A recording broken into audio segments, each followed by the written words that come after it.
चलो हम लोग समझ रहे थे क्या, इलेक्ट्रोमैग्नेटिक इंडक्शन। ठीक है, चैप्टर था हमारा इलेक्ट्रोमैग्नेटिक इंडक्शन। जो लोग लिख लिए होंगे ऐसा मत सोचना कि अब क्या लिखना है, ठीक है, जहां से लिखे हो वहीं से स्टार्ट करना, या आप अलग एक पेज छोड़ के भी स्टार्ट कर सकते हैं नेक्स्ट पेज से। चलो, इलेक्ट्रोमैग्नेटिक इंडक्शन वो इंट्रोडक्शन वाला पार्ट था जो हम आपको शॉर्ट एंड सिंपल में सब बात समझाए थे। देखो ध्यान देना, इंट्रोडक्शन में सबसे पहला बात क्या है कि नाम है इलेक्ट्रोमैग्नेटिक इंडक्शन, तो भाई इसका मतलब कुछ ना कुछ निकलता होगा। इसका मतलब बड़ा सिंपल है कि अगर आप, सुनो ध्यान से, अगर आप मैग्नेटिक इफेक्ट से, सुनना ध्यान से, अगर आप मैग्नेटिक इफेक्ट का यूज करके, अगर आप मैग्नेटिक इफेक्ट से इलेक्ट्रिक इफेक्ट, इलेक्ट्रिक इफेक्ट अगर प्रोड्यूस कर पा रहे हो, मैग्नेट का यूज करके अगर इलेक्ट्रिसिटी जनरेट कर पा रहे हो, तो कहलाता है आपका इलेक्ट्रोमैग्नेटिक इंडक्शन। तो बोल सकते हैं क्या कि, सुनना ध्यान से, प्रोडक्शन ऑफ इलेक्ट्रिक इफेक्ट। हम क्या बोले आपको कि समझ में आए, थोड़ा देर देखना है फिर आपको लिखते भी चलना है क्योंकि सारा बात बता चुके हैं। प्रोडक्शन ऑफ, स्पेशली हम टाइम नहीं देंगे ज्यादा लिखने के लिए। Production of electric effect with production of electric effect by the help of magnetic effect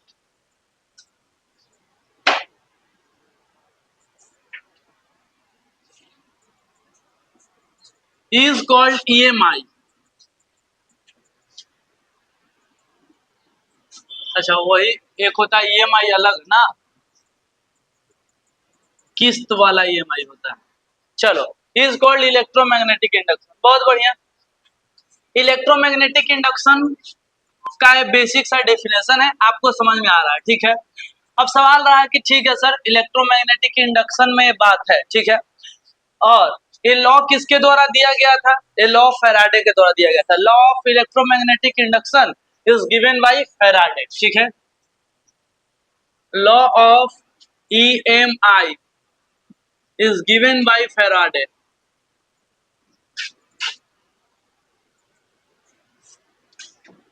Faraday के द्वारा दिया गया था, ठीक है।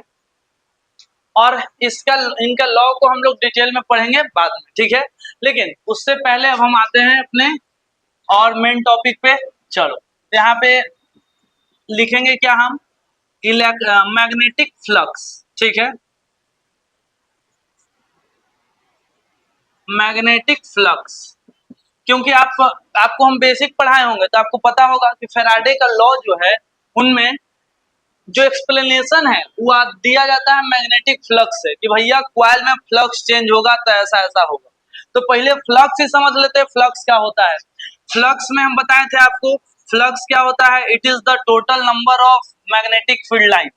देखो, इसका सिंपल अर्थ यही होता है मैग्नेटिक फ्लक्स का, कि कोई भी एरिया हो, इस तरीके से कोई सा भी एरिया हो, कोई सा भी स्पेस हो, ऐसा कोई सा भी एरिया या कोई सा भी स्पेस, उससे मैग्नेटिक फील्ड कितना पास हो रहा है, ठीक है।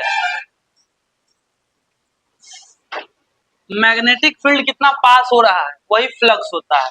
मैग्नेटिक फ्लक्स यहाँ पे हो गया 3 और यहाँ पे मैग्नेटिक फ्लक्स हो गया 4, ठीक है। अब हम बोलेंगे कि डिफाइन बताओ, तो डिफाइन एक लाइन में लिख सकते हैं मैग्नेटिक फ्लक्स का। इट इज द, वैसे डिफाइन तो और आएगा इसका, it is the number of magnetic field line, it is the number of magnetic field line, ठीक है, कि it is the number of magnetic field line passing normally और परपेंडिकुलरली, ठीक है। It is the number of magnetic field line passing normally और perpendicularly, कोई भी area से कितना मैग्नेटिक फील्ड लाइन जा रहा है, ठीक है। तो मैग्नेटिक फ्लक्स कहीं ना कहीं हमें यह दिखाता है कि मैग्नेटिक फील्ड ज्यादा है कि कम है। हम बोलेंगे ना, जैसे देखो नहर है तो नहर का पानी में देखोगे तो वाटर फ्लक्स कम है और नदी के पानी में वाटर फ्लक्स ज्यादा है। तो फ्लक्स कहीं ना कहीं अमाउंट दिखाता है, ठीक है, वो हो गया वाटर फ्लक्स। नहर में कम है पानी, तो नहर में भी बह रहा है, नदी में भी बह रहा है। समुद्र में वाटर फ्लक्स बहुत ज्यादा है, एकदम इनफाइनाइट वाटर फ्लक्स है, ऐसा समझ सकते हैं। तो फ्लक्स हर चीज का हो सकता है। यहाँ पे हम मैग्नेटिक फील्ड के फ्लक्स, तो आई थिंक आपको फ्लक्स आइडिया लग रहा होगा।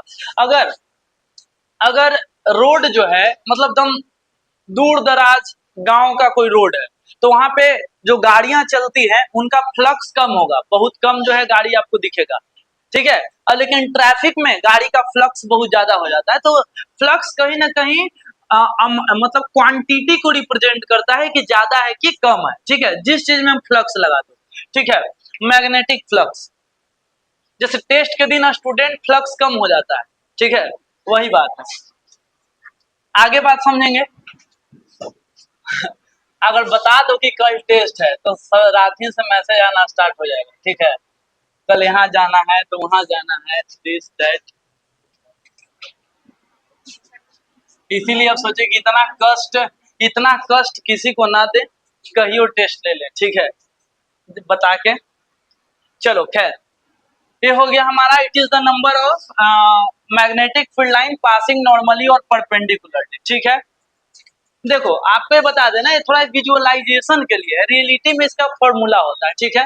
हाँ, अब देखेंगे कि फ्लक्स रियलिटी में कैसे डिफाइन है। तो आप जानते हैं, सुनना ध्यान से, कि यहाँ पे हम लिखेंगे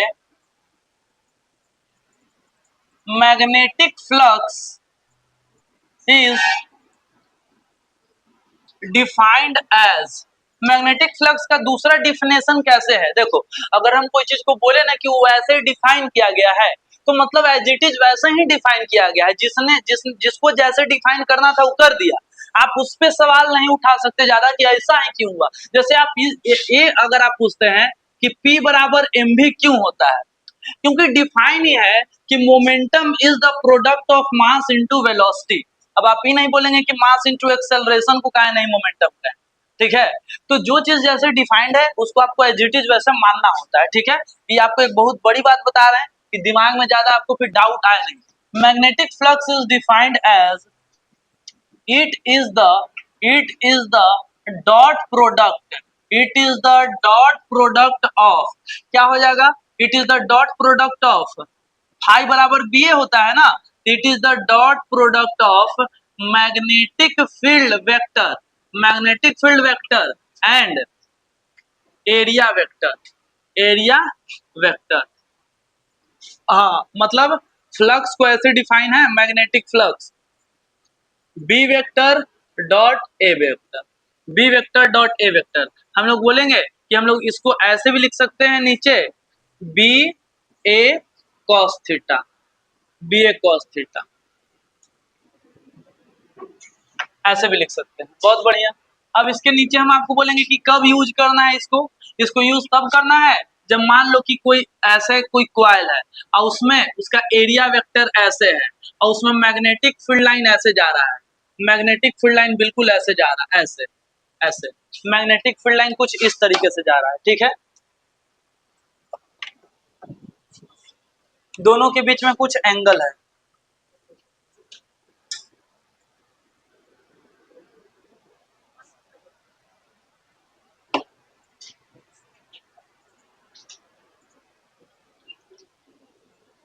इसमें थोड़ा सा इंक डालना तो इसके अंदर अथवा इधर भी। चलो ये ध्यान देना, ए आवाज नहीं, चलो ए देखेंगे ध्यान से।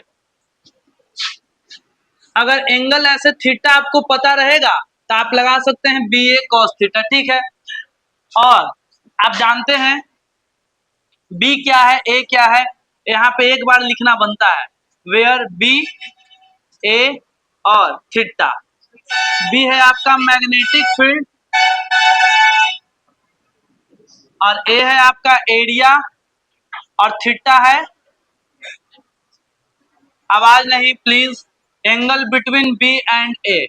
बी और, क्योंकि हमें आप जानते हैं हमें भी जल्दी निकालना है क्योंकि आपको सब बात बता दी है। एंगल बिटवीन बी एंड ए, ठीक है, बी और ए के बीच का यह एंगल है, ठीक है। तो आप लोग अगर शांति से समझेंगे तो आपको पूरा बात समझ में आएगा, चैप्टर आसान है, डीपीपी देंगे, बनाना भी है आज, ठीक है। खैर देखना ध्यान से, सुनो ध्यान से, ये हो गया आपका बात मैग्नेटिक फ्लक्स के बारे में। अब देखेंगे कि सर मैग्नेटिक फ्लक्स तो डिफाइंड है, अब आपसे एक हम खुद से अपना तरफ से एक सवाल पूछते हैं कि मैग्नेटिक फ्लक्स जो है ना वो फॉर्मूला होता है बी ए कॉस थीटा। अब आपसे एक सवाल यहाँ से ऐसे सिंपल पूछते हैं, अरे भाई एक हो क्या रहा है इसको, हाँ, flux directly proportional to B, ये कब होगा ऐसा बताओ, if A and theta is equal to क्या, कांस्टेंट। आपको बताया है कि अगर ए और ए डायरेक्टली प्रोपोर्शनल है तो इन दोनों को कांस्टेंट होना पड़ेगा, थीटा या कॉस थीटा, थीटा कांस्टेंट तो कॉस थीटा अपने ही कांस्टेंट। तो बताओ इसको मैथमेटिकल रिलेशन में कैसे लिखेंगे, phi one by phi two बराबर B one by B two, ठीक है। ऐसे आपको ऐसे लिखवाए भी थे उस टाइम पे, ठीक है। चलो इधर लिखते हैं, यहाँ पे लिखते हैं कि फ्लक्स, मैग्नेटिक फ्लक्स जो है यहाँ पे तो मैग्नेटिक फ्लक्स ही होगा ना, अब बार बार बी लिखना जरूरी नहीं है। Flux directly proportional to area if B and theta is equal to constant. तो यहाँ पे जब न्यूमेरिकल आए, ऐसा देखो न्यूमेरिकल में अगर ऐसा सिचुएशन होगा ना तो आप डायरेक्ट ये यूज कर लेना, नहीं भी करोगे तो आपसे बन जाएगा, लेकिन कि करोगे तो जल्दी बनेगा। अगर क्वेश्चन में देख लो बी और थीटा कांस्टेंट है तो phi one by phi two बराबर A one by A two, ऐसे, ठीक है। ये कोई फॉर्मूला नहीं है जो याद करना है, पहली बात बता दे, ठीक है। तो रटना कभी नहीं फॉर्मूला को। तीसरा तीसरा flux directly proportional to cos theta if B and A is equal to constant, बहुत बढ़िया। तो लिखेंगे phi one by phi two, phi one by phi two बराबर cos theta one by cos theta two, ठीक है, clear, बहुत बढ़िया। अच्छा एक बात बताना कि 9th क्लास और 11th क्लास आप दो दो जगह पढ़ते हैं एक सिमिलर फॉर्मूला, किसका बताओ, वर्क डन का। क्या पढ़ते हो, F vector dot S vector या एफ एस। अगर मेरा एक जनरल सवाल हो कि एफ एस कॉस थीटा ही क्यों, एफ एस साइन थीटा क्यों नहीं, ठीक है, यहाँ पे तो आपका सिंपल आंसर होगा सर ये डिफाइंड है डॉट प्रोडक्ट से, तो डॉट प्रोडक्ट में ए कॉस थीटा ही आता है, साइन क्रॉस प्रोडक्ट में आता है, ठीक है। बड़ा एक जनरल सा बात होगा, हम बोलेंगे ना ये सब छोड़ो, ये सब छोड़ो, इसको मिटाते हैं, हम यहीं पे पूछ लेते हैं। देखो हम यहीं पे पूछेंगे कि बताओ कॉस क्यों आया, एक सेकेंड सुनो, हम बोले कॉस क्यों आया साइन का नहीं आया, बोलेंगे सर ये डिफाइंड है डॉट प्रोडक्ट से, अब वेक्टर में डॉट प्रोडक्ट होता है तो कॉस आता है लास्ट में, ठीक है।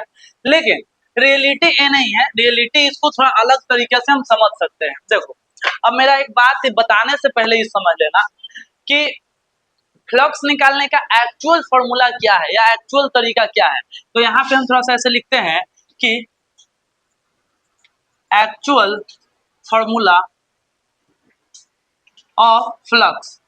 तो सर इसका मतलब क्या, जो पढ़ा है वो मतलब एक्चुअल नहीं, वो नकली है, नहीं ऐसा बात नहीं है, आएगा यही वाला चीज, लेकिन हम थोड़ा सा और बेसिक से एक चीज बताना चाहते हैं, आप ध्यान से समझना। देखो कि बात बस इतना है ना, आप पहले समझना कि फ्लक्स का फॉर्मूला डिफाइंड कैसे है समझना। तो दो तरीके से डिफाइंड है, दो तरीके से, कैसे, तो फ्लक्स निकालने के लिए ध्यान देना, फ्लक्स निकालने के लिए ध्यान देना इधर, ठीक है। फ्लक्स निकालने के लिए बी और ए दो चीज चाहिए होता है, बी और ए। तो या तो आप पहले बी लिख सकते हैं या ए लिख सकते हैं, तो यहाँ पे लिखेंगे बी, बी लिखेंगे। अब क्या लिखना है बताओ, अब ए लिखना है, लेकिन ए कैसे लिखेंगे ध्यान देना, ऐसे एरिया इन द, एरिया मतलब A in the direction of B. आपको अभी ज्यादा ये समझ में नहीं आएगा, हमको बताने दो, हाँ बताए हैं, पहले भी बताए थे शायद इलेक्ट्रिक फ्लक्स में, ठीक है। और फ्लक्स में अगर अगर आप पहले ए लिख लिए, ए लिख लिए, तो ए लिखने के बाद आपको क्या लिखना पड़ेगा, बी, बी तो लिखना पड़ेगा, लेकिन B in the direction of A, शायद फ्लक्स में ही बताए होंगे, ठीक है। ऐसे इसका मतलब ये हुआ ना कि देखो अगर आपने मैग्नेटिक फील्ड लिख लिया, तो एरिया वही वाला लेना है ना जो मैग्नेटिक फील्ड की तरफ, ठीक है। अगर आप मैग्नेटिक फील्ड लिख लिए तो एरिया लिखो, लेकिन वही वाला एरिया लिखो जो मैग्नेटिक फील्ड की तरफ। लेकिन अगर आपने एरिया लिख लिया तो आपको वो वाला मैग्नेटिक फील्ड लिखना है जो किसके तरफ हो, एरिया की तरफ हो। ये दोनों फॉर्मूला को जब आप सोल्व करते हैं ना तो दोनों बार में आता है बी ए कॉस थीटा, मतलब दोनों बार आपको यही फॉर्मूला देखने के लिए मिलता है, ठीक है। तो रियलिटी में ये चीज ऐसे डिफाइंड है, तो इस चीज को हम देखेंगे कि बी ए कॉस थीटा आता है कि नहीं आता है, ठीक है, उस चीज को हम चेक करेंगे, ठीक है। तो इसको इधर से हम मिटा रहे हैं, ठीक है, हम मिटा रहे हैं, ठीक है।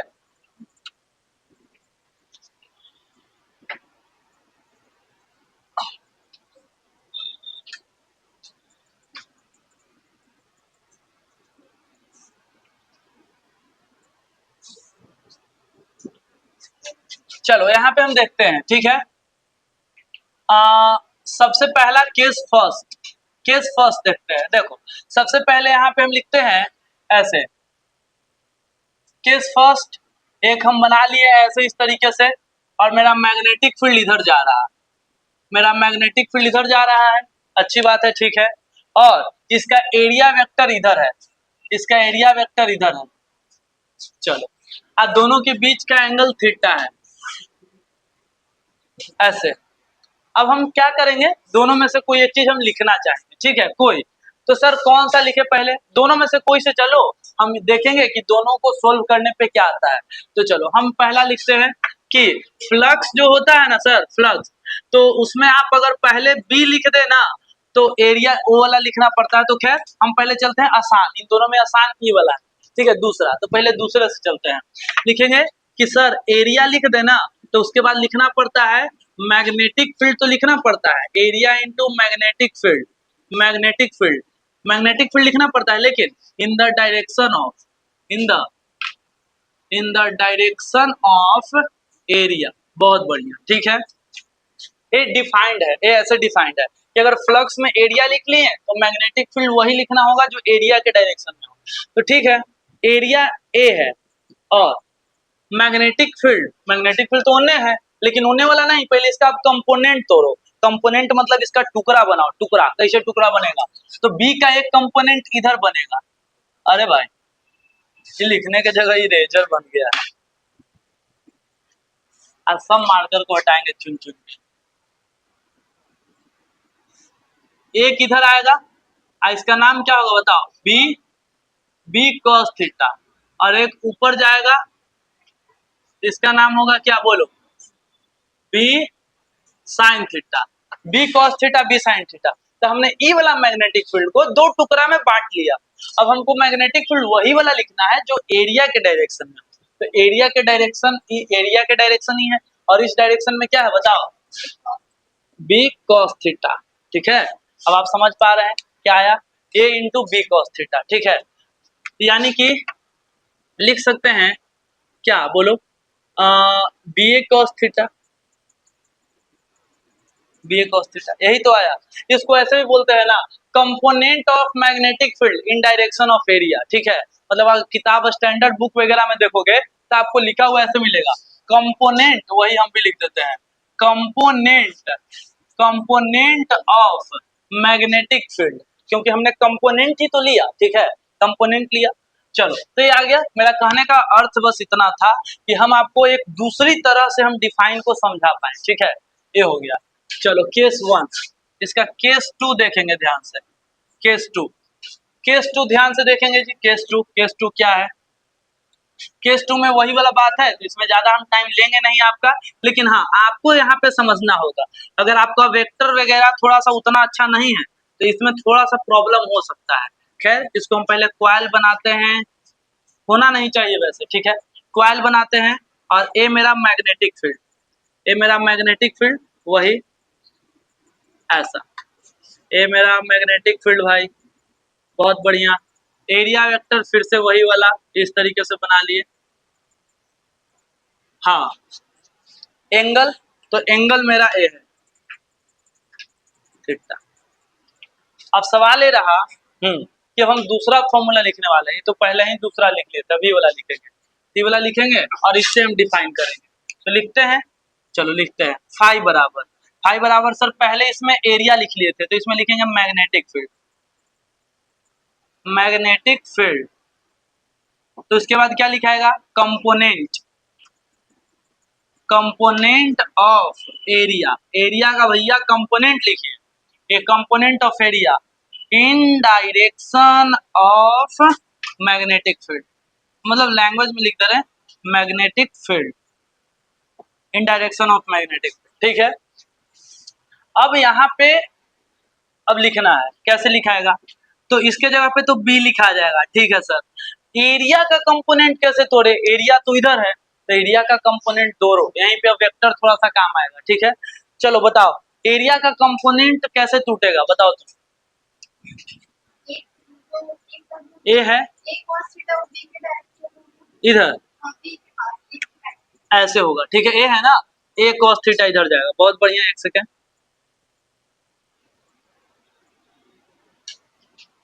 ए, इसका नाम होगा क्या? इसका नाम होगा ए cos थीटा और ए sin थीटा इधर। हाँ, ए sin थीटा ऐसे होगा क्योंकि दोनों परपेंडिकुलर होते हैं। ठीक है, ए cos इधर हो नहीं सकता है। अगर आपका डाउट है इधर, तो दोनों के बीच में जिसको तोड़े हो बीच में रहना चाहिए। ठीक है, तो इधर आ गया आपका, बैठ जाओ। हाँ,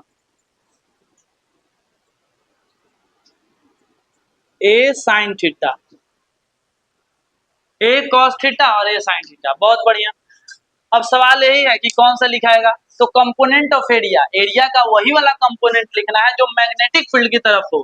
तो ए cos थीटा यहाँ पे लिखाएगा, ए cos थीटा, और ओवरऑल फॉर्मूला फिर से बन गया बी ए cos थीटा। ठीक है, बी ए cos थीटा। तो आज से जब भी आपसे अगर कोई यह सवाल पूछे कि बताओ भैया बी ए sin थीटा काहे नहीं होता है, बी ए cos थीटा, फोन रख लो अब। ठीक है, कोई बात नहीं। ठीक है, अगर ज्यादा अर्जेंट काम है तो कर सकते हो बाहर जाकर, कोई दिक्कत नहीं, डिस्टर्ब हम हो रहे हैं। ठीक है, देखो बी ए cos थीटा, बी ए cos थीटा और यहाँ पे बी ए cos थीटा दोनों में। ठीक है, क्लियर? हाँ, तो आपसे जब भी आपसे सवाल आए कि भाई क्यों sin थीटा नहीं होता है, तो तुम बोलना कि फ्लक्स डिफाइन ही कुछ इस तरीका से है ना कि जब हम उसको सोल्व करते हैं तो आता है बी ए cos थीटा, मैग्नेटिक फील्ड, उसके बाद area in the direction of magnetic field. अगर एरिया लिखे तो area into magnetic field in the direction of area, तो इस करने से हमको यही मिलता है। ठीक है बात, चलो बढ़िया। इसको हम इधर वाला इरेज करते हैं, तब तक हम पानी पी लेते हैं थोड़ा सा, एगो बिस्कुटो खा लेते हैं। छुड़ाना मत इधर से।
तुम नहीं लिख रही है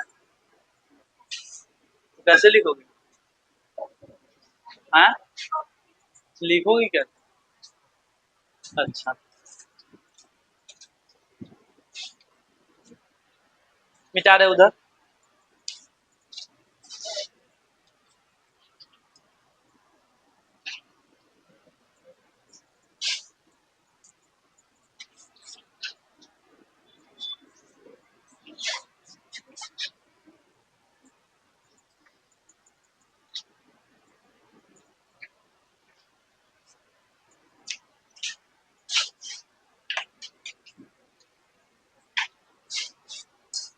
क्वेश्चन बैंक सभी लोगों के पास है ना कि नहीं है? हाँ, है ना? नहीं, हम पूछ रहे हैं कि है, रहना चाहिए। ये हो गया फ्लक्स। अब देखते हैं फ्लक्स का जन्म कुंडली निकाला जाए थोड़ा सा। फ्लक्स का जन्म कुंडली ऑफ फ्लक्स। फ्लक्स, फ्लक्स का यूनिट एंड डायमेंशन यहाँ पे लिखते हैं, unit and dimension of flux, magnetic flux. Video में दिखे इसीलिए थोड़ा बड़ा भी लिखना पड़ता है। चलो देखो, unit and dimension of magnetic flux, बताओ क्या है ऐसा यूनिट, तुम बताओ तो, पढ़ी थी कि नहीं? नहीं, तुम बताओ, तुम बताओ क्या है ऐसा यूनिट और सीजीएस यूनिट? हाँ, नहीं याद है?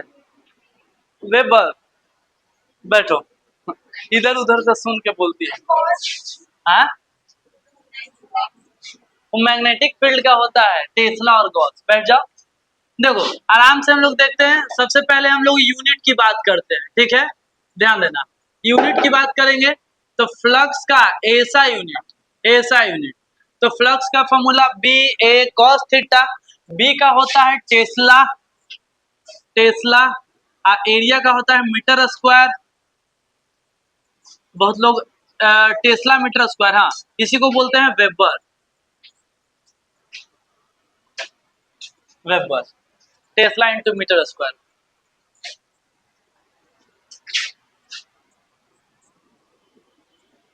चलो ये है, आगे देखते हैं फ्लक्स का सीजीएस यूनिट गॉस इनटू, लेकिन एक बात हम आपको अभी वार्न कर दे रहे हैं कि आपका दिमाग ओपन रहना चाहिए ना, कि टेस्ला इंटू मीटर स्क्वायर के अलावा भी बहुत सारा चीज यहाँ लिखा सकता है, क्योंकि टेस्ला को अलग अलग तरीका से भी लिख सकते हैं हम लोग। याद है टेस्ला को न्यूटन और एम्पियर कैसे करके अलग अलग तरीका से लिखते थे, न्यूटन पर एम्पियर इंटू मीटर, यही था ना? तो अगर वैसे लिखोगे न्यूटन पर एम्पियर इंटू मीटर और यहाँ मीटर स्क्वायर है, तो एक मीटर से एक मीटर कट जाएगा, newton into ampere by newton metre by ampere. तो ये आपका दिमाग चलना चाहिए कि ऑप्शन में क्या है। इससे सुनना, ये मतलब एग्जामिनर जो होता है ये सब के यूनिट से ज्यादा खेलेगा, कारण जिस यूनिट को अलग अलग स्टाइल में ज्यादा लिखा जा सकता है वहाँ कंफ्यूजन का चांस दम बिल्कुल ज्यादा है। तो आप इस बात का ध्यान रखेंगे कि यहाँ पे इन दोनों के अलावा भी यूनिट बन सकता है, लेकिन दो स्टैंडर्ड यूनिट है, ठीक है। इसको क्या बोलेंगे? Maxwell, Maxwell. चलो ठीक है, अब हम यहाँ पे डायमेंशन की बात कर लेते हैं। निकाले थे शायद, लिखे भी होंगे, डायरेक्ट बताओ, लिख देते हैं। नहीं, वैसे निकालने के लिए दिया हुआ है क्वेश्चन बैंक में ना, तो निकाल ही लेते हैं। फाइव बराबर बी ए, फाइव बराबर बी ए कॉस थीटा। चलो फाइव बराबर बी ए कॉस थीटा, और हम बी का कुछ फॉर्मूला लिखेंगे। कौन सा लिखते हैं? देखो हम एफ बराबर जानते हैं आई बी एल, एफ बराबर आई बी एल होता है ना, तो बी बराबर यहाँ से हम क्या लिख सकते हैं? बी बराबर F by I into L. कोई सा भी फॉर्मूला जिसमें बी आता हो लिख दो यहाँ पे, तो बी के जगह पे हम लिख सकते हैं F by I into L. इससे हमको क्या फायदा हुआ? देखो ये लिख दिए, और एरिया इंटू कॉस थीटा। अब देखो ध्यान से, एफ के जगह पे हम लिख सकते हैं M L T minus two, नीचे लिख सकते हैं आई के जगह पे ए, आई को आई रहने दे, क्या आई को आई रहने देते हैं, रुक जाओ, और एल को एल रहने देते हैं, क्योंकि एल का एल ही होता है।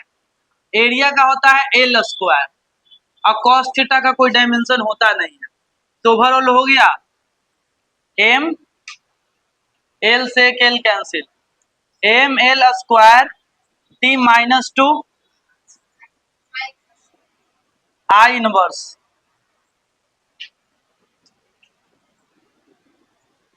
निकालने के लिए दे तो आप ऐसे, अगर आपको ये लगे कि sir F by I L का ही लिख दिए, कोई भी लिख लो जो तुम्हें आता हो, ठीक है, जो भी आता हो आप लिख सकते हैं। ये डायमेंशन आपका हो गया, यूनिट एंड डायमेंशन। चलो इसी बीच हम आपसे पूछ लेते हैं, एक वेबर में कितना मैक्सवेल? चलो बताओ सभी लोग, वन वेबर में कितना मैक्सवेल? चलो टाइम दे रहे हैं हम थोड़ा सा, 1 मिनट का, जल्दी से निकाल के बताओ। How many weber in, how many Maxwell in one weber?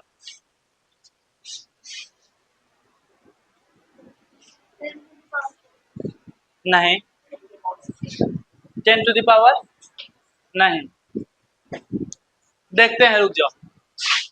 Weber, weber को लिख सकते हैं टेस्ला इनटू मीटर स्क्वायर, और कितना मैक्सवेल नहीं पता, मैक्सवेल को लिख सकते हैं गॉस इनटू सेंटीमीटर स्क्वायर। ठीक है, देखते हैं, ध्यान देना।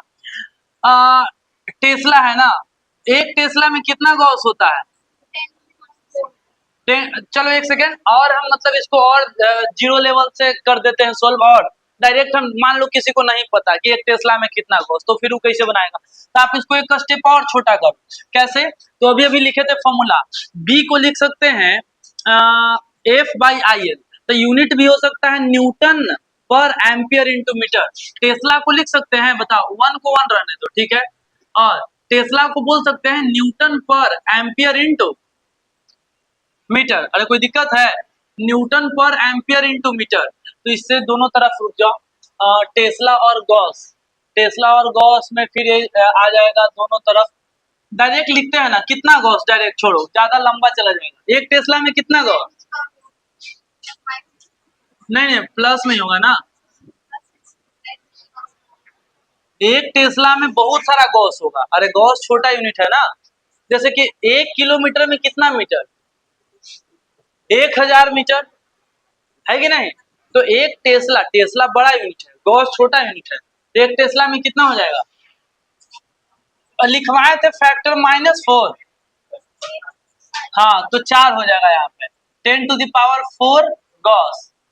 ये मीटर स्क्वायर है, तो ये मीटर स्क्वायर को सेंटीमीटर में बदलो, तो 1 मीटर में 100 सेंटीमीटर, और एक और मीटर है तो उसके लिए भी हो जाएगा कितना? 100 सेंटीमीटर। अरे होगा ना, मीटर स्क्वायर है तो दो दो बार लिखाएगा। हाँ, अब यहाँ पे बताना एक्स, और यहाँ पे हो जाएगा गॉस, और यहाँ पे हो जाएगा सेंटीमीटर स्क्वायर।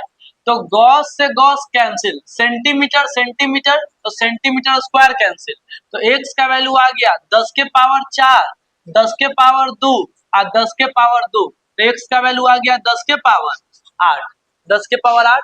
ठीक है, तो यानी कि एक हम माने थे यहाँ पे क्वेश्चन मार्क के जगह पे, तो हम लिख सकते हैं हेंस एक टेस्ला बराबर 10⁸, सॉरी एक टेस्ला नहीं जी, एक वेबर, एक वेबर बराबर 10⁸ मैक्सवेल। इंपॉर्टेंट कन्वर्जन है, ध्यान रखना। एक एक वेबर में 10 के पावर 8 मैक्सवेल, ठीक है, एक वेबर में कितना मैक्सवेल? 10 के पावर 8, ठीक है। हाँ,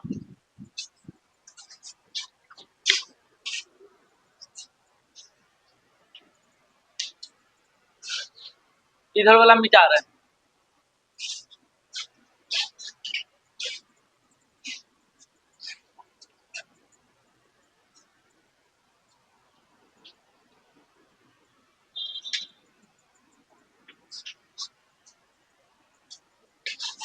एक वेबर में 10 के पावर 8 मैक्सवेल।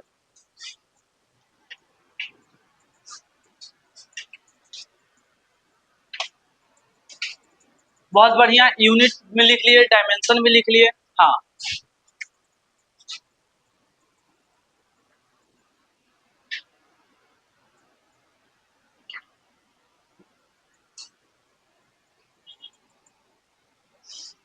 अब देखोगे ध्यान से समझना कि फाई जो है, phi is a scalar quantity. कैसा क्वांटिटी? Scalar quantity. एकरा में दो गो वेक्टर आता है, अलग बात है, लेकिन ये खुद क्या है?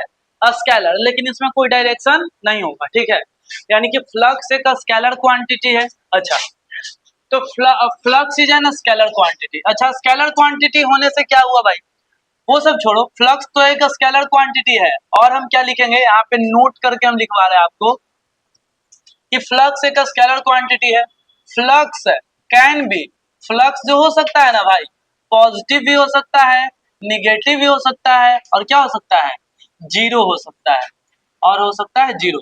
फ्लक्स पॉजिटिव, निगेटिव और जीरो तीनों हो सकता है, ठीक है। हाँ, कैसे? तो आप एक एक यहाँ पे लिख देना, ऐसे ऐसे लिख देना कि for positive flux, for positive flux, अगर हम चाहते हैं पॉजिटिव फ्लक्स तो क्या होगा भाई? तो फ्लक्स बराबर बी ए कॉस थीटा, अगर हम फ्लक्स पॉजिटिव चाहते हैं तो cos थीटा जब तक प्लस में रहेगा तब तक फ्लक्स भी प्लस में रहेगा। तो यहाँ पे मेरा थीटा होना चाहिए, थीटा जो होना चाहिए, एंगल जो होना चाहिए, सुनना ध्यान से, नीचे लिखते हैं थीटा 0 से 90 के बीच में, 0 से 90 के बीच में। इसका मतलब देखो 0 रहेगा तो कोई दिक्कत नहीं है क्योंकि cos 0 1 होता है प्लस 1, तो 0 से 90 नहीं होना चाहिए क्योंकि 90 पे तो 0 हो जाएगा ना, हमको प्लस में चाहिए तो 0 से 90 थीटा होना चाहिए, थीटा होना चाहिए क्या बोलो 0 से 90 के बीच में। यानी कि अगर हम ऐसे लिखे, ऐसे थीटा जो है 0 लिख दो और एक तरफ 90 लिख दो, तो थीटा 0 डिग्री से बड़ा होना चाहिए, 0 डिग्री से, और 0 डिग्री के बराबर भी हो सकता है, और 90 डिग्री से छोटा रहना चाहिए, लेकिन 90 के बराबर मत लिखना, ठीक है। तो ये हमारा रेंज है किसके लिए, पॉजिटिव फ्लक्स के लिए, ठीक है।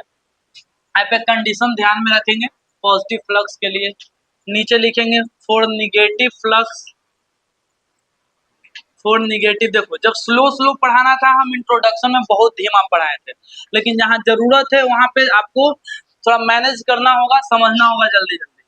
फिर से वही फाई बराबर बी ए कॉस थीटा, अगर हमें निगेटिव फ्लक्स चाहिए तो कॉस थीटा निगेटिव करना पड़ेगा, यहाँ पे हम लिखेंगे कि कॉस थीटा हमें पॉजिटिव करना पड़ेगा, ठीक है, और यहाँ पे हमें कॉस थीटा निगेटिव करना पड़ेगा, कॉस थीटा हमें निगेटिव करना पड़ेगा, और इसके लिए थीटा जो होना चाहिए 90 से ज्यादा, 180 के मतलब 90 से 180 तक ना, 90 से 180 तक, 90 से बड़ा, 90 से 180 तक लिख देते हैं, 90 से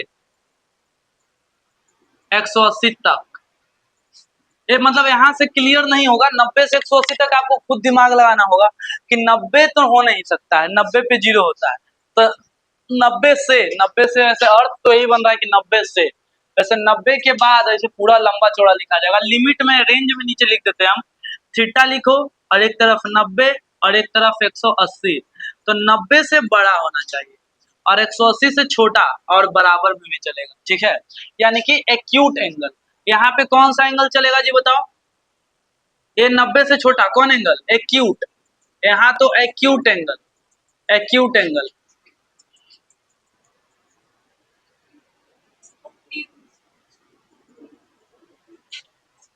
पहले ए लिख देते हैं और फिर क्यूट लिख देते हैं, एक्यूट एंगल। हाँ एक्यूट एंगल में 0 आता है तो जीरो, वो तो यहाँ पे तो लिख ही दिए, ठीक है, मतलब एक हाँ, तो यहाँ पे और यहाँ पे ऑब्ट्यूज एंगल,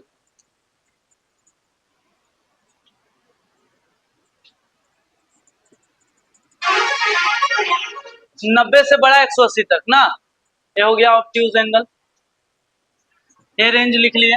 अब फॉर जीरो फ्लक्स,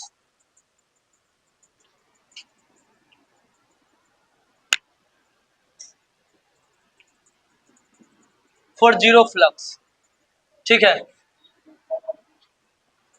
क्या ऊपर वाला में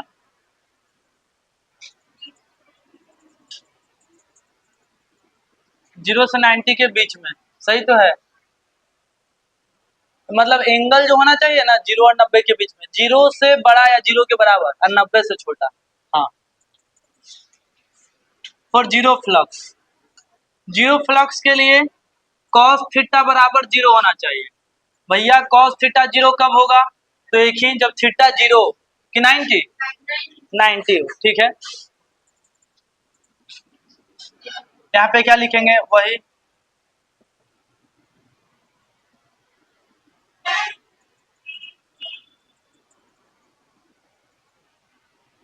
90 डिग्री, थीटा 90 डिग्री डायरेक्ट लिख देते हैं, थीटा बराबर 90 डिग्री हो, और इसका सिचुएशन समझ सकते हैं, पॉजिटिव फ्लक्स में बी और ए कुछ ऐसे एंगल पे रहेगा, निगेटिव फ्लक्स में बी और ए कुछ ऐसे एंगल पे रहेंगे, ठीक है। और जीरो फ्लक्स में बी और ए कुछ ऐसे एंगल पर रहेंगे।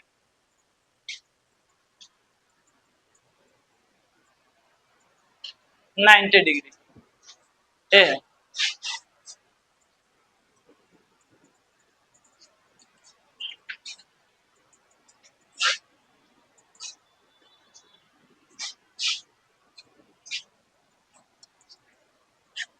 यूनिट डायमेंशन वाला पार्ट मिटा दिए।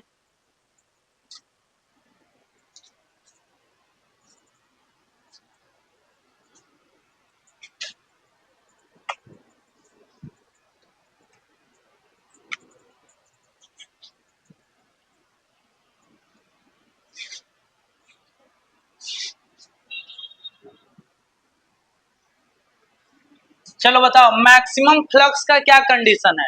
फाइव मैक्स, फाइव मैक्स चाहते हैं, फाइव मैक्स चाहते हैं तो cos थीटा मैक्सिमम करना पड़ेगा। फाइव बराबर बी ए cos थीटा होता है। हम बोलेंगे कि सर अगर आप चाहते हैं फाइव का वैल्यू मैक्सिमम हो तो इसके लिए आपको cos थीटा का वैल्यू भी क्या करना पड़ेगा? मैक्सिमम। और सर ऐसा तभी होगा ना जब, सुनो ध्यान से, ऐसा तभी होगा cos थीटा का सबसे बड़ा वैल्यू कब आता है? वन आता है। और वन कितना डिग्री पे? जीरो डिग्री पे। हम आपसे पूछेंगे cos थीटा मैक्सिमम। अब यहाँ पे हम नीचे लिखते हैं कि cos थीटा का जो मैक्सिमम वैल्यू होता है वो कितना होता है? वन। और ये तभी मिलता है जब थीटा का वैल्यू कितना डिग्री हो। ये पूरा आपको स्टेप वाइज लिख दिए कि फ्लक्स मैक्सिमम चाहिए तब cos थीटा मैक्सिमम करो, और इसके लिए cos थीटा मैक्सिमम करने के लिए इसका वैल्यू वन करना पड़ेगा, और ये तब होगा जब थीटा जीरो। और थीटा जब जीरो भरेंगे तो मैक्सिमम फ्लक्स का जो फॉर्मूला बनेगा वो बनेगा b into A into cos zero. तो बनेगा फाइव मैक्स बराबर b इंटू ए।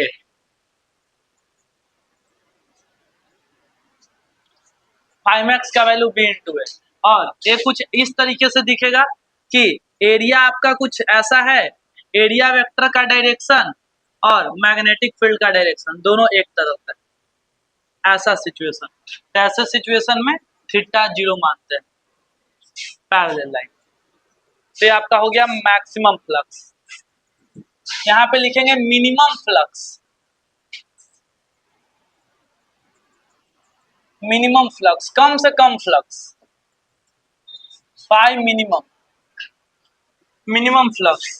तो मिनिमम फ्लक्स के लिए फिर से वही कहानी, फाइव बराबर होता है sir B A cos theta, और बी ए कॉस थीटा में अगर हमें फ्लक्स को मिनिमम करना हो, फ्लक्स को मिनिमम करना हो तो यहाँ पे हम बोलेंगे कॉस थीटा को हमें मिनिमम करना पड़ेगा। अब कॉस थीटा सर मिनिमम होता है, cos theta minimum minus one होता है। कॉस थीटा का कम से कम वैल्यू कितना होता है? Minus one. और ऐसा तभी होगा जब थीटा का वैल्यू कितना डिग्री हो? 180 डिग्री हो। यानी कि फ्लक्स मिनिमम अगर लिखना हो तो लिखना पड़ेगा b into A into cos 180, तो हो जाएगा b into A into minus one, B into A into minus one, और minus B A, minus B A, ठीक है, माइनस बी ए।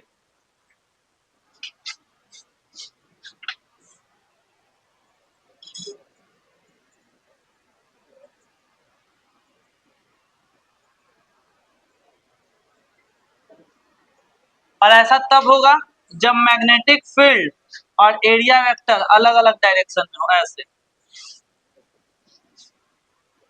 180 डिग्री पे।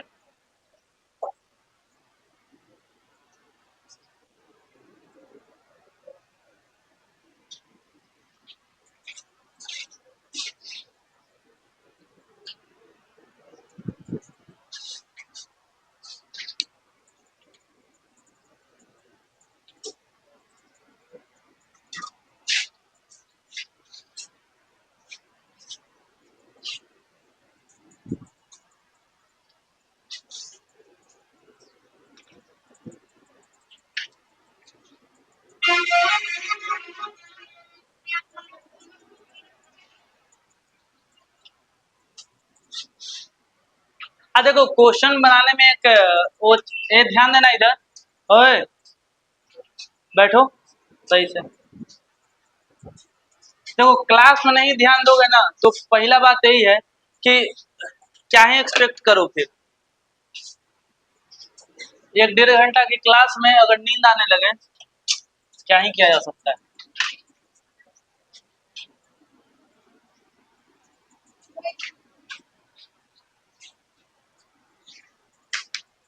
क्या हुआ?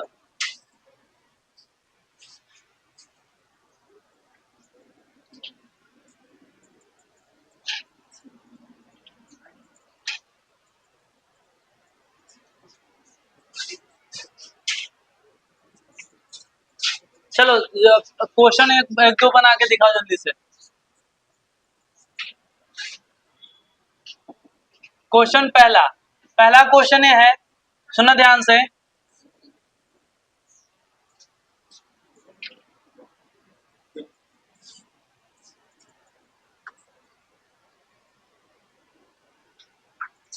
सुनो ध्यान से।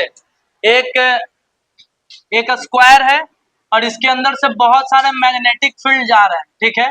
मैग्नेटिक फील्ड ऐसे जा रहा है। मैग्नेटिक फील्ड का वैल्यू दिया हुआ है 10 टेस्ला। स्क्वायर का साइड है 2 मीटर। कितना मीटर? 2 मीटर। आपको बताना है flux. Flux is equal to what? Time नहीं लगना चाहिए, एकदम ओरल क्वेश्चन है। पहला, फ्लक्स बराबर बी ए कॉस थीटा, यही होता है। बी कितना है? 10। एरिया कितना है? तो स्क्वायर है तो 2 × 2 सब साइड बराबर होगा, ठीक है। तो कितना हो जाएगा? 4। और एंगल कितना? तो एरिया वेक्टर, सुना ध्यान से, एरिया वेक्टर हम आउटवर्ड लेते हैं, ठीक है। आउटवर्ड एरिया वेक्टर किधर होगा? एक सेकेंड। अगर मैग्नेटिक फील्ड अंदर जा रहा है, ठीक है, मैग्नेटिक फील्ड अंदर जा रहा है और एरिया, अगर मैग्नीट्यूड देखेंगे, जैसे कि देखो यहाँ पे 2 लोगों का ऑप्शन आएगा।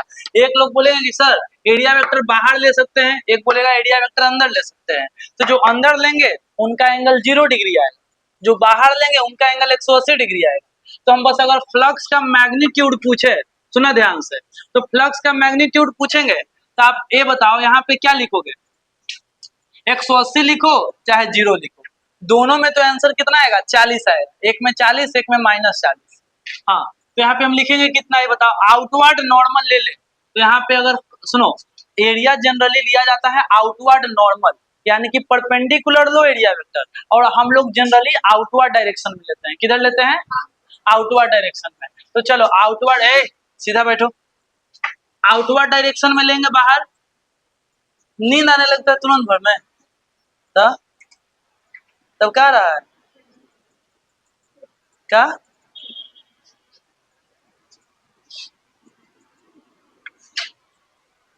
cos 180 -40 हो जाएगा। वैल्यू वाइज देखेंगे तो फ्लक्स 40 होगा, सिंपल, ठीक है। आप ध्यान देना। देखो दूसरा इसमें ऐसे देखते हैं। दूसरा दूसरा है हमारा, कोई सर्कल है, ऐसे सर्कल है और मैग्ने इसका जो है ना रेडियस हम दे दिए। रेडियस है आपका 7 मीटर, 7 मीटर रेडियस है और ऐसे जा रहा है एक मैग्नेटिक फील्ड। कितना? तो 5 टेस्ला का मैग्नेटिक फील्ड जा रहा है। 5 टेस्ला का मैग्नेटिक फील्ड जा रहा है। अब 5 टेस्ला का मैग्नेटिक फील्ड है और इसका एरिया वेक्टर इधर कहीं पे मान लेते हैं, इस डायरेक्शन में, और एंगल 60 डिग्री। बोलेंगे कि फ्लक्स बताओ, तो फ्लक्स इसका भी आसानी से बता सकते हैं। कितना होगा? फ्लक्स बराबर कितना? देखो इसमें कंफ्यूजन है, हम आपको नेक्स्ट क्लास में क्लियर करेंगे कि एरिया वेक्टर मानना कैसे है बाहर की अंदर, ठीक है। तो अभी आप जैसे बता रहे हो समझना। फ्लक्स बराबर B A cos theta, B A cos theta. चलो तो यहाँ पे वैल्यू भरते हैं। बी बी का value 5, area pi r square हो जाएगा। सर्कल है तो सर्कल का हो जाता है, एरिया इधर ही निकाल लेते हैं, पाई आर स्क्वायर 22/7 इंटू आर हो गया आपका 49।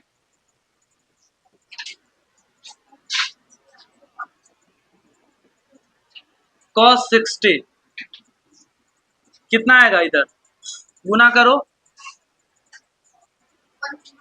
110 हो गया ऐसे, गुने 7, 770, 770 हो गया ना।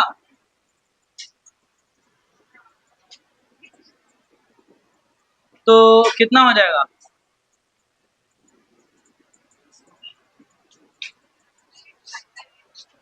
385। यूनिट नहीं लगाए, यूनिट क्या हो जाएगा? वेबर। वेबर स्केलर फॉर्म में ऐसे दे सकता है, नहीं तो वेक्टर फॉर्म में आप अपने से लिख सकते हैं। एरिया वेक्टर अगर दे देगा, जैसे हम बना नहीं रहे क्वेश्चन, बस दे दे रहे ऐसे कि दे देगा मैग्नेटिक फील्ड जो है ना 2i cap 3j cap 4k cap ऐसे, और एरिया वेक्टर दे दे आपको। एरिया वेक्टर ऐसे 3i cap minus 2j cap plus 4k cap ऐसे। एक क्वेश्चन के फॉर्म में लिख लेते हैं इसको ऐसे। तब बी और ए दोनों वेक्टर में दे दे, तब आप फ्लक्स निकालेंगे इस फॉर्मूला से। फाई बराबर B vector dot A vector. B vector है 2i plus 3j plus 4k, और इसके बाद इसमें आप डॉट प्रोडक्ट लगाएंगे और क्या लिखेंगे? 3i minus 2j plus 4k। 3 दूना 6, 2 से 3 में 6 और 16।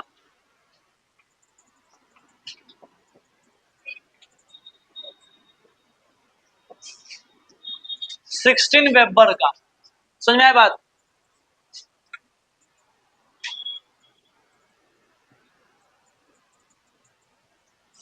अच्छा है, तुम बताना किसको नींद आ रहा था इधर? तुमको आ रहा था?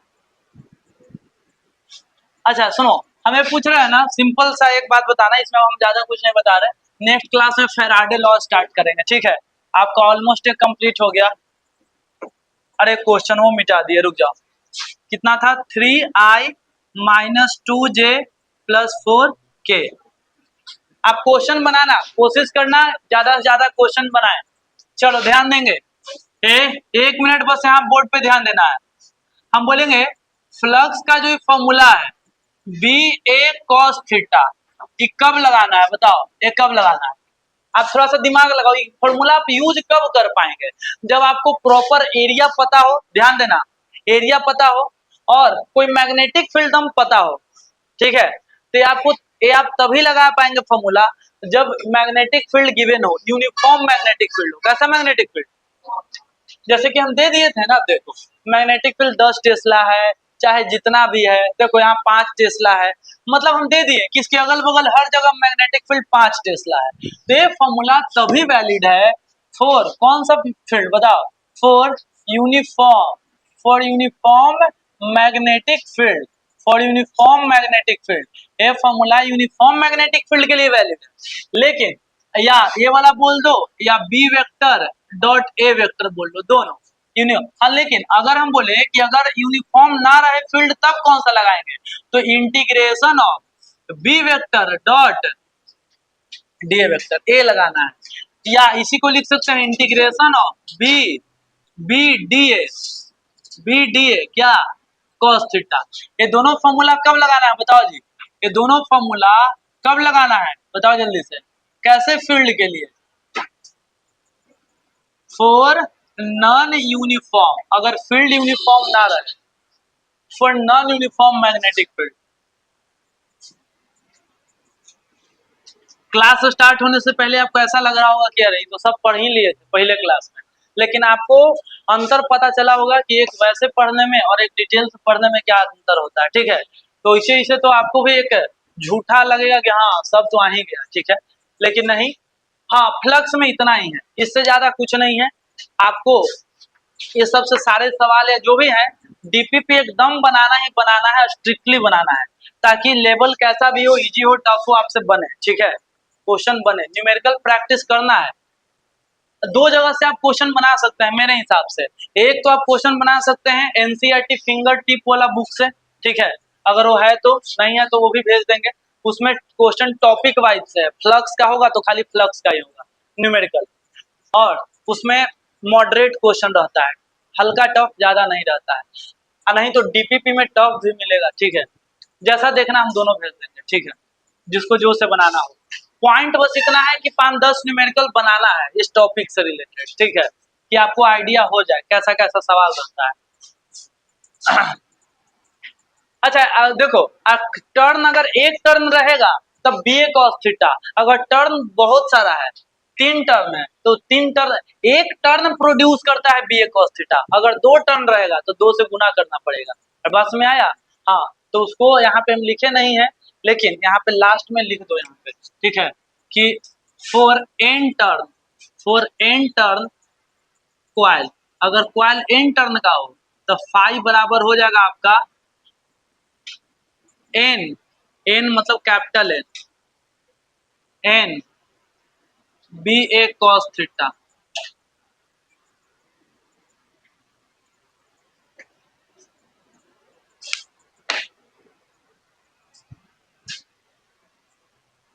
बोलो जी, समझ में आई?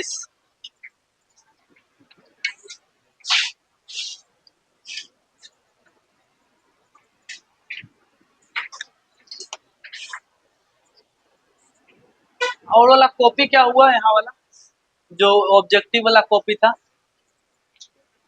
दिए हैं क्या हम कॉपी ऑब्जेक्टिव वाला? नहीं ना, मेडल बाकी है क्या टेस्ट का? एक दुए होगा ना, के होगा? एक ही होगा तो एक होगा, कल वाला तो नहीं हुआ है, खाली वो ऑब्जेक्टिव लिए थे उसी का ना?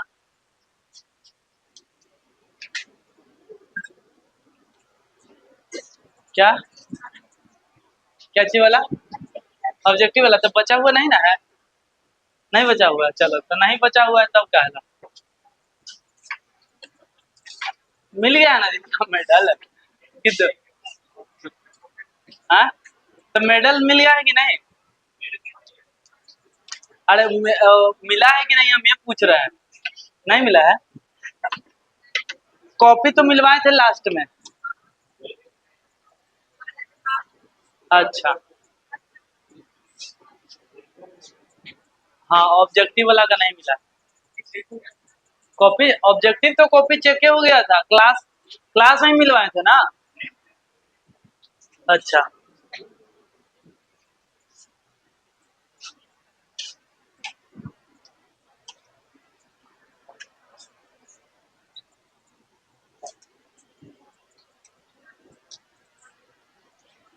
चलो इतना ही।